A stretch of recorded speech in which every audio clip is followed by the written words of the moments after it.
ایک علمی مسئلہ ہے، میں اس لیے اس بھرے جلسے میں وہ بیان کر رہا ہوں کہ میں یہ چاہتا ہوں کہ اب آپ کی اپنی زبانیں بھی کھلیں، آپ لوگوں سے بات کریں، آپ علماء دین سے پوچھیں یہ چیزیں حقیقت ہیں یا نہیں، اگر ہیں تو اب تک کیوں چھپا کر رکھی گئی، کیوں ملوکیت کا اسلام ہی کا پرچار آج تک ہوتا رہا ہے۔ حضرت عمر فاروق کا ایک اجتہاد تھا، جو ملک مسلمانوں نے بزور شمشیر فتح کیے اس کی زمینیں کسی کی انفرادی ملکیت نہیں، مسلمانوں کی اجتماعی ملکیت، یہ مسلمانوں کے لیے وقف، مسلمان نہ صرف اس وقت کے مسلمان، آنے والے مسلمانوں کے لیے بھی وقف، ان کی بہبود، مجموعی بہبود کے لیے خرچ ہوگا۔ اس پر جو لوگ کام کریں گے وہ خراج دیں گے، چاہے مسلمان ہو چاہے غیر مسلم ہو۔ خراجی زمین قیامت تک خراجی رہے گی، چاہے بعد میں کہیں ہماری بدقسمتی سے، شامت اعمال سے کوئی غیر مسلم حکمران آ جائے، پھر اگر آزادی حاصل کی جائے، سٹیٹس نہیں بدلے گا زمینوں کا، ونس خراجی آلویز خراجی۔ یہ ذرا سمجھ لیجیے علمی بات کیا ہے۔ قرآن حکیم میں ایک حکم ہے انفال کا، مال غنیمت کا، یہ سورہ انفال میں ہے، 10ویں پارے کی پہلی آیت ہے، اور دوسرا حکم ہے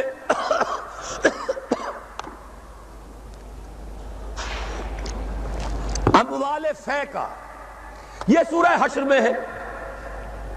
اموال غنیمت کا قانون یہ ہے کہ 5واں حصہ 1/5 بیت المال کا، 4/5 مجاہدین میں تقسیم ہو جائے گا۔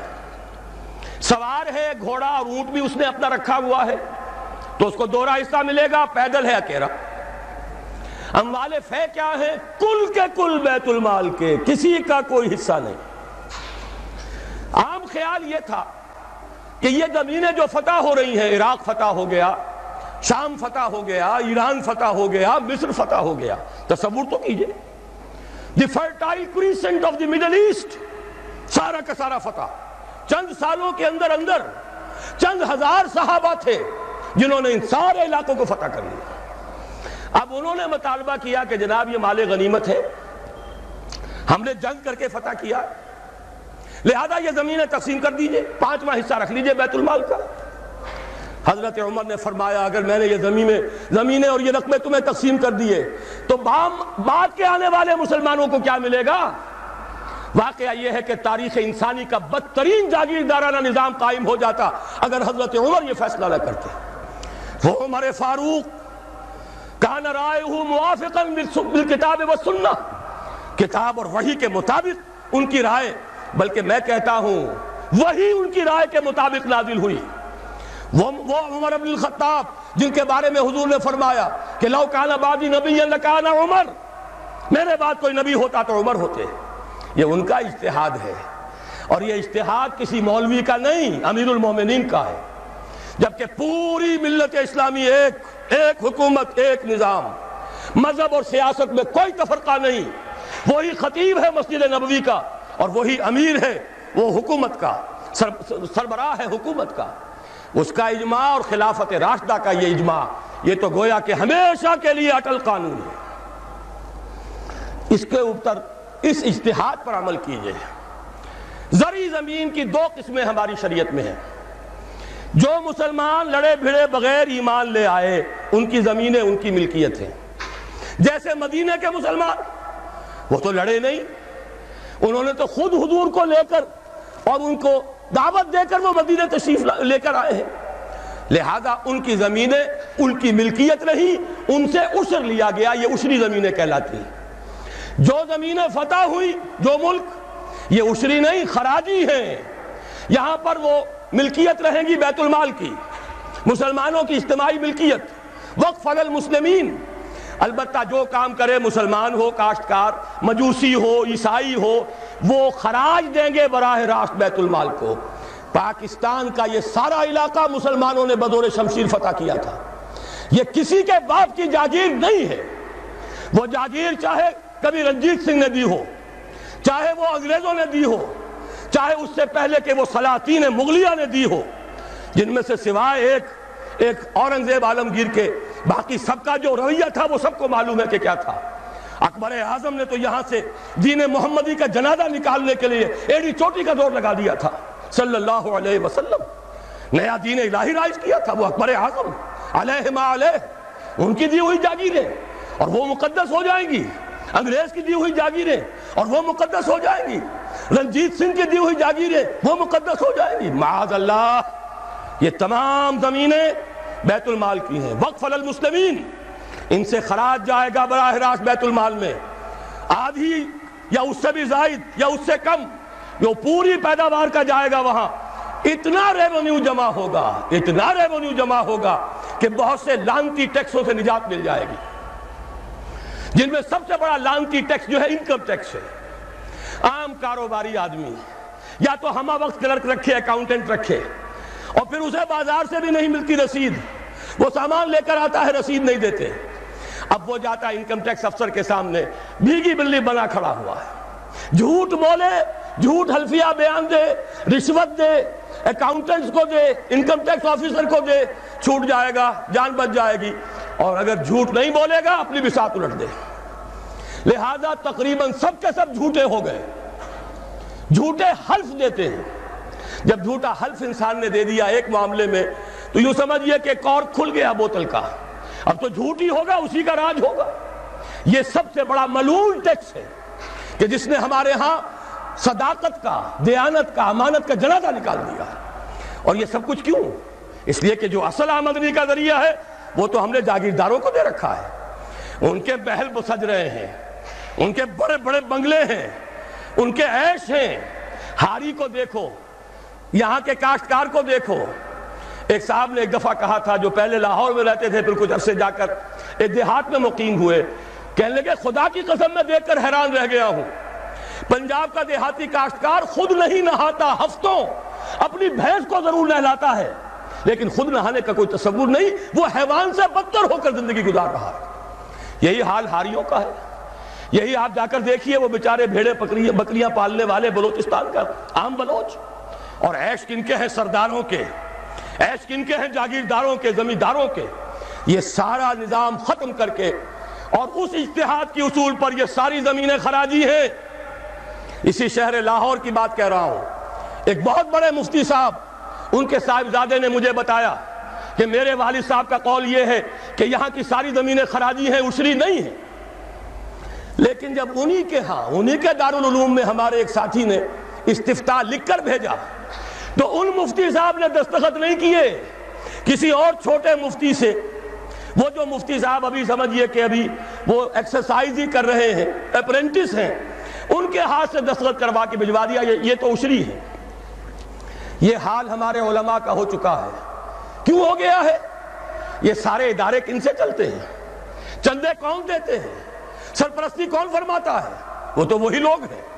سرمایہ دار کا چندہ نہ ہو تو دارالعلوم نہیں چلے گا، سرمایہ دار کا چندہ نہ ہو تو یہ سارے جو بھی ٹھاٹھ بچھے ہوئے ہیں، جو بڑی بڑی مسندیں سجی ہوئی ہیں، جو بڑی بڑی جائیدادیں بن گئی ہیں، ریاستیں بن گئی ہیں، یہ کہاں سے آئیں گی؟ لہذا سچ بات کیسے کہی جائے؟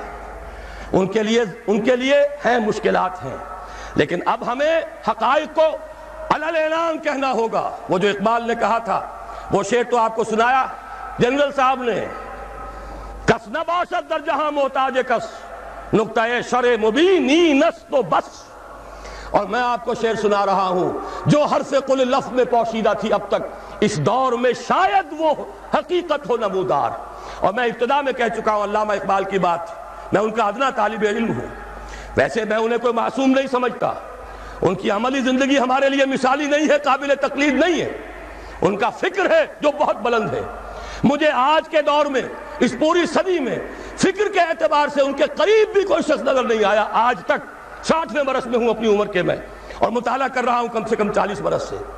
لیکن یہ کہ اپنی جگہ ہے، عظمت ایک پہلو سے بہت ہے، دوسرے پہلو سے وہ ہمارے لیے کوئی واجب التقلید نہیں۔ عملی زندگی خود وہ کہہ گئے، اقبال بڑا اپدیشک ہے، من باتوں میں موہ لیتا ہے، گفتار کا یہ غازی تو بنا، کردار کا غازی بن نہ سکا۔ کوئی بات نہیں، اللہ معاف فرمائے گا عمل کو۔ بات صحیح کہی ہے، اور وہ یہ کہی ہے کہ دور ملوکیت میں اسلام کے چہرے انور پر جو پردے پڑ گئے تھے، آج وقت آیا ہے کہ ان پردوں کو اٹھا دیا جائے، ڈنکے کی چوٹ کہا جائے یہ زمینیں خراجی ہیں، کسی کی ملکیت نہیں ہے، کسی کے باپ کی جاگیر نہیں ہے، یہ سب مسلمانوں پر وقف ہے، ان کی بہبود کے لیے ہیں۔ ان سے خراج براہ راست جائے، نیا بندوبست اراضی کیا جائے۔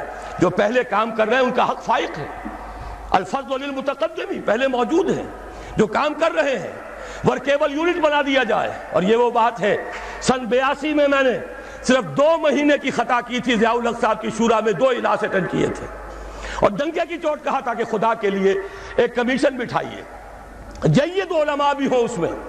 جب وہ دیکھیں گے کہ موقع ہے سچ بات کہنے کا تو بہت سے حضرات انشاءاللہ تعالی حق بیان کریں گے، لیکن یہ کہ ان کو موقع دیجئے، تحفظ دیجئے، اور یہ کہ بندوبست اراضی کے ماہرین کو بٹھائیے، زمین کا ایک نیا بندوبست ہو جو اس ملک کے لیے مفید ہو، جو عوام کی بہبود میں ہو، جس سے عدل و انصاف کے تقاضے پیدا ہو پورے ہو جائیں، اور سارا ریونیو بیت المال کو، خزانے کو، اس لیے کہ خراج کی رقم ہر مصرف میں آ سکتی ہے، دفاعی مصرف میں آ سکتی ہے، انتظامی مصرفوں میں آ سکتی ہے، جبکہ عشر اور زکوٰۃ صرف مسلمانوں کی بہبود پر خرچ ہو سکتا ہے۔ لیکن خراج کا معاملہ یہ ہے کہ بہت سی چیزیں جس کے لیے ہمیں ٹیکسیشن کا سہارا لینا پڑتا ہے، وہ سب کے سب بھی ہم اس خراج کی رقم سے پورا کر سکیں گے۔ بہرحال یہ بڑا مشکل کام ہے، اس مشکل ہی کے لیے دعوت دینے کے لیے آپ کی خدمت میں حاضری ہوئی۔ مشکل کے بغیر دنیا میں کبھی کچھ نہیں ہوا، قربانی کے بغیر کہیں اسے آپ توہین رسالت نہ سمجھ لیں، معاذ اللہ ثم معاذ اللہ، قربانی کے بغیر محمد الرسول اللہ والذین معہ، اگر کسی کو حق پہنچتا تھا کہ انہیں کوئی تکلیف نہ پہنچتی اور انقلاب آ جاتا تو وہ محمد تھے صلی اللہ علیہ وسلم، وہ حقدار محبوب رب العالمین سید الاولین والآخرین، ان کو حق پہنچ سکتا تھا۔